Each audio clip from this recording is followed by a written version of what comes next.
Mau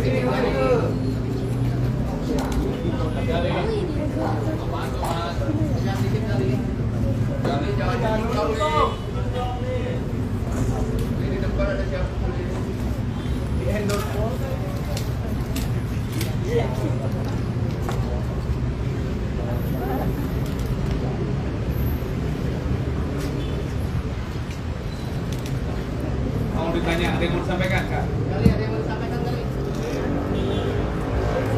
Ngomong kali. Madep depan kali. Kali ratnanya mana? Kali itu konten Ada yang mau apa? disampaikan, Kak? Ngomong dikit kali.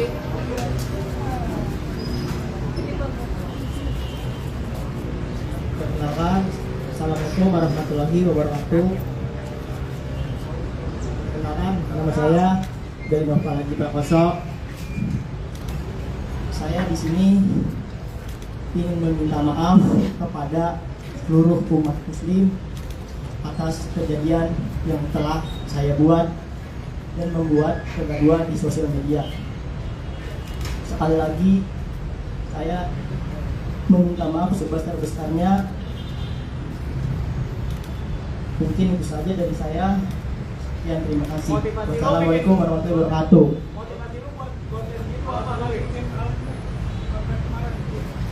Tujuannya untuk menghibur. Biar viral nih. Tidak ada. Berapa klik? Saya menyesali semua kejadian tersebut dan saya berjanji tidak akan mengulangi hal tersebut dan saya akan membuat video yang lebih positif lagi ke depannya. Sekarang di penjara. Oke. Pak, Pak. Terima kasih. Mas. Apaan tuh? Silakan, Pak Fadil. Terima kasih Pak Kabid Humas. Kemudian rekan-rekan, ini menginjak kasus yang kedua press conference yang kami sampaikan terkait dengan pengungkapan yang juga dilakukan oleh jajaran Subdit Cyber Direktorat Reserse Kriminal Khusus Polda Metro Jaya. Tadi sebagaimana rekan-rekan sudah saksikan bersama bahwa kami dari jajaran Subdit Cyber dan Subdit Polda Metro Jaya telah melakukan penangkapan terhadap satu orang laki-laki ya dengan inisial nama GMP ya terkait dengan postingan yang telah dilakukan oleh yang bersangkutan yang cukup viral beberapa waktu yang lalu di media sosial. Jadi kami sampaikan kepada rekan-rekan sekalian pada tanggal 22 April yang lalu dari jajaran Subdit Cyber telah melakukan penangkapan di daerah Setu, Kabupaten Bekasi, daerah Setu, Kabupaten Bekasi, terhadap seseorang yang berinisial GMP yang diduga telah melakukan persangkaan pasal tindak pidana, yaitu dengan sengaja atau tanpa hak mendistribusikan dan atau mentransmisikan informasi elektronik dan atau dokumen elektronik yang sifatnya itu menghasut, mengajak atau mempengaruhi orang lain sehingga menimbulkan rasa kebencian atau permusuhan terhadap individu dan atau kelompok masyarakat berdasarkan ras, kebangsaan, etnis, warna kulit, agama, kepercayaan, jenis kelamin dan lain sebagainya. Dan atau barang siapa yang dengan sengaja di muka umum mengeluarkan perasaan atau melakukan perbuatan yang pada pokoknya bersifat permusuhan, penyalahgunaan ataupun penodaan terhadap suatu agama yang dianut di Indonesia. Jadi kami sampaikan rekan-rekan, kira-kira beberapa waktu yang lalu telah viral adanya sebuah akun yang telah menyebarluaskan sebuah video di mana seorang laki-laki sedang berbincang dengan seorang anak kecil ya dengan seorang anak kecil. Kemudian dalam video tersebut mereka menanyakan tentang si laki-laki ini menanyakan tentang hewan apa yang bisa mengaji dan lain-lain sebagainya. Kemudian sampai ada jawaban ataupun sampai ada jawaban sendiri dari si laki-laki ini yang menjelaskan bahwa hewan tersebut adalah serigala, tapi kemudian diplesetkan dengan menggunakan AU, kemudian dan itu telah dianggap disangkakan telah menghina karena mengucapkan kalimat ta'awuz kalau dalam agama Islam, yaitu auzubillahi minasyaitonirrajim. Dan berita ini dan video ini cukup viral dan mendapatkan komplain karena telah dianggap menyinggung salah satu agama, di mana masyarakat Indonesia ini adalah mayoritas penduduknya beragama Islam, karena dianggap telah menghina ucapan karena menggunakan kata ta'awuz, auzubillahi minasyaitonirrajim ini yang dihubungkan dengan salah satu hewan ataupun binatang. Kemudian dari setelah pelaksanaan patroli siber dan ditemukan akun video ini, dari jajaran Subdit Siber kemudian melakukan upaya paksa penangkapan kepada saudara GNP, dan kemudian setelah dilakukan penangkapan ternyata diketahui bahwa saudara GNP inilah yang membuat dan menguasai akun TikTok dengan nama @galihlos3. Kemudian si saudara GNP ini juga telah mengakui dan secara sadar bahwa dirinya telah membuat konten video dengan memplesetkan dan menyamakan kalimat ta'awuz dengan suara hewan serigala. Kemudian juga si tersangka ini membuat konten video ini dilakukan pada tanggal 17 April 2024 di wilayah Mustika Jaya di Kota Bekasi. Nah, kemudian setelah itu rekan-rekan, setelah akhirnya melakukan upaya pemeriksaan lebih lanjut dari rekan-rekan penyidik di Subdit Siber, sehingga akhirnya kami sepakat bahwa si tersangka ini dapat dinaikkan statusnya menjadi tersangka, dan kemudian pada saat ini dilakukan penahanan oleh Subdit Siber Direktorat Reserse Kriminal Khusus Polda Metro Jaya. Kemudian kami sampaikan terkait dengan persangkaan pasal yang dikenakan. Persangkaan pasal yang dikenakan adalah pasal 28 ayat 2 junto pasal 45 ayat 2 Undang-Undang nomor 1 tahun 2024 sebagaimana telah diubah dalam perubahan kedua Undang-Undang nomor 11 tahun 2008 tentang informasi dan transformasi elektronik. Dan hingga saat ini saudara Galih masih dalam proses penyidikan, dan para penyidik sedang melakukan berusaha secara cepat dan segera melengkapi berkas, dan setelah berkas lengkap nanti akan segera kita lakukan pengiriman ke pihak jaksa penuntut umum. Demikian yang dapat kami sampaikan kepada rekan-rekan media sekalian. Baik, terima kasih Pak Wadir. Ada yang ingin ditanyakan, rekan-rekan? Silakan Mas.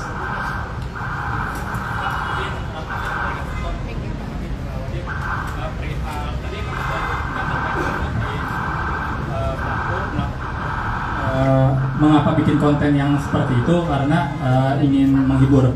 Dalam beberapa kontennya memang disebutkan kalau dilihat memang menghibur, tapi ada alasan tersendiri nggak sih kenapa si pelaku ini membuat konten yang pada akhirnya menistakan agama gitu? Apakah dia kehabisan ide atau segala macamnya gitu di sini?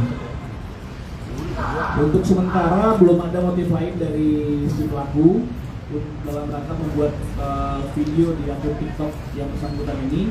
Jadi memang murni benar-benar dilakukan untuk menghibur, ya, untuk menghibur netizen yang melihat akun TikToknya ini, dan dia hanya berusaha dia bisa di-endorse. Tapi ternyata dia mungkin tidak berpikir terlalu panjang, sehingga akhirnya membuat suatu video yang mengarah kepada adanya dugaan penistaan agama. Oke. Ada lagi, rekan? Silakan, Mas. Ya. Ini kan berdasarkan laporan aduan masyarakat ya. Kalau tidak salah Pak ya. Informasi terakhir, dugaan penistaan agama ini berdasarkan laporan masyarakat atau pembuatan LP itu Pak. Adakah aduan lain terkait prank yang selama ini konten dia buat Pak? Karena yang lebih membahayakan itu konten prank terhadap orang lain itu Pak. Apakah ada aduan lain? Itu aja Pak, makasih. Jadi perlu kami sampaikan untuk LP yang kita terapkan dalam penanganan kasus saudara GNP ini adalah itu merupakan LP dari LP model A, ya, jadi dari anggota polisi yang membuatnya. Karena setelah dari patroli siber yang dilakukan oleh anggota siber, ternyata ditemukan adanya video yang bernuansa penistaan agama dan bernuansa sara, sehingga akhirnya kita lakukan upaya-upaya penyelidikan lebih lanjut. Dan untuk sementara belum ada mas laporan-laporan yang terkait dengan prank ataupun hal lain sebagainya yang terkait dengan unsur sara. Oke. Ya, Mas itu dulu untuk topik. Pak Habib izin, Raffi dari Ofizon mau tanya Pak, selama pemeriksaan berlangsung apakah akun Galios ini diblokir atau seperti apa Pak? Terima kasih.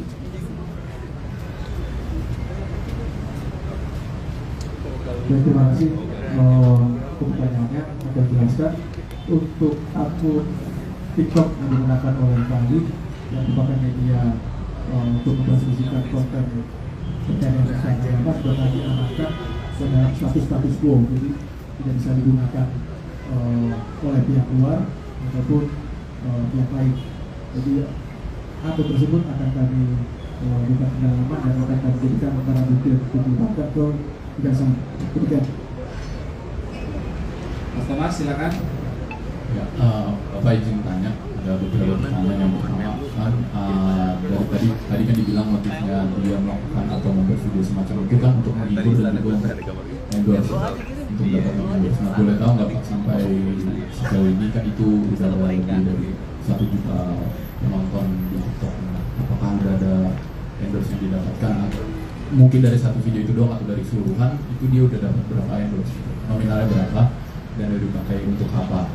Nah, yang berikutnya, konten serupa Gali ini kalau bisa dilihat di media sosial tampaknya nggak cuma dia doang yang sudah melakukan, bahkan dari yang dia lakukan sendiri aja udah sampai 1 juta orang lebih yang menonton. Mungkin bisa barangkali ada yang terinspirasi jadinya atau ingin membuat konten serupa gitu karena mendapatkan viral itu yang cepat gitu. Nah, boleh nggak Pak kayak imbauannya gitu untuk agar nggak ada lagi konten creator lain yang membuat konten serupa yang merugikan dan bahkan bisa membahayakan orang lain. Terima kasih Pak.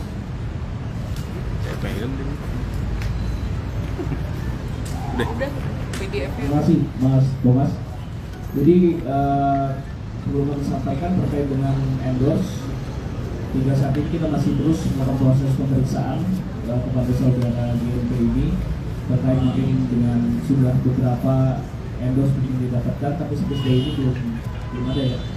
Belum ada, mungkin nanti kalau ada nanti akan kita update kepada rekan-rekan sekalian. Kemudian juga benar tadi disampaikan pada kesempatan ini kami juga memberikan himbauan kepada seluruh masyarakat ya, karena memang hampir sekitar 80% dari masyarakat Indonesia itu semuanya sudah menggunakan alat elektronik, baik itu berupa handphone, komputer, kemudian juga iPad dan lain sebagainya, yang mana itu sifatnya semuanya sudah menggunakan internet, sehingga apa yang kita kirimkan, apa yang video yang kita share itu dalam waktu seketika juga akan bisa dilihat, ditonton dan juga diperdengarkan oleh masyarakat lainnya, baik itu yang sudah dewasa maupun yang masih anak-anak. Nah, makanya kami di sini memberikan himbauan kepada warga masyarakat agar kita lebih dewasa dan kita lebih bijak dalam bermedia sosial, sehingga kita tidak sampai harus berurusan dengan masalah hukum ya, karena memang penerapan pasal di Undang-Undang Informasi dan Transaksi Elektronik ini cukup jelas, sehingga itu pasti juga sangat akan bisa menjadi sarana kontrol agar jangan sampai terjadi unggahan-unggahan ataupun video-video yang sifatnya itu bisa menjadi provokasi, bisa itu menimbulkan kebencian dan hal lainnya yang itu merugikan sendiri, baik kepada kita sendiri maupun masyarakat Indonesia pada umumnya. Jadi mari kita buat konten-konten video, silakan. Kreativitas dan hal-hal yang bermanfaat dan hal yang positif tentu harus kita kerjakan, tapi tolong juga dengan kita batasi, itu harus mengajarkan tentang ajaran-ajaran kebaikan. Jadi tidak menghasut ataupun tidak memprovokasi, dan itu tidak menimbulkan perbuatan-perbuatan lainnya yang itu dapat membahayakan. Kemudian juga kita gunakan media sosial ini untuk kegiatan-kegiatan yang bermanfaat, kegiatan-kegiatan yang edukatif, sehingga itu dapat semakin meningkatkan kualitas hidup kita, baik dari kualitas perekonomian, kualitas pendidikan, kesejahteraan dan lain sebagainya. Sehingga apabila masyarakat lebih bijak dalam menggunakan media sosial ini, nanti yang lebih dapat kita ambil manfaatnya adalah hal-hal yang positif. Hal-hal negatif dapat semakin kita reduksi, dapat kita kurangi, dan itu tentu saja semakin lebih baik buat perkembangan dan kesejahteraan masyarakat di negara kita, di negara Indonesia. Mungkin itu dapat